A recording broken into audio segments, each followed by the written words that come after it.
Hello, good morning. It's Thursday the 19th. I'm FX Plu and this is the market brief. So the Office for National Statistics has been on. They monitor 80 different prices which reflect the basket of goods that is used for CPI inflation data. In April, 78 of those 80 prices rose as headline inflation was driven to 9%. Discounting energy prices, which saw a 54% increase as the price cap was raised.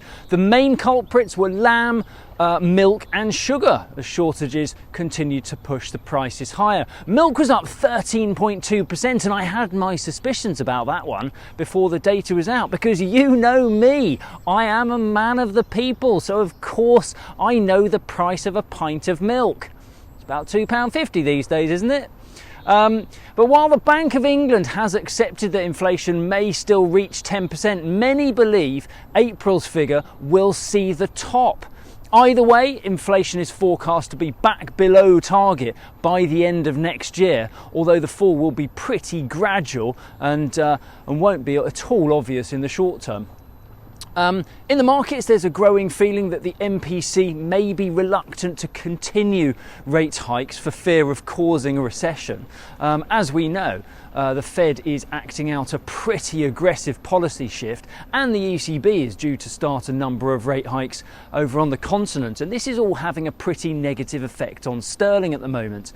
Yesterday we fell to 123.70 against the dollar and we dropped down to 117.70 against the euro. That's one to keep an eye on if you're a currency buyer. You may well be advised to book forward for a few months on any sign of a short-term spike for sterling, just to remove that FX risk over the summer months.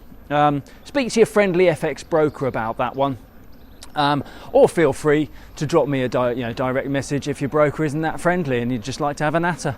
Over in the US, housing data was the main order of the day yesterday, and it was no great surprise to see housing permits fall by 3.2% after the Fed rate hike. There may therefore be further declines to follow as the Fed has committed to more aggressive rate hikes to follow if inflation does not respond to their rate hikes so far.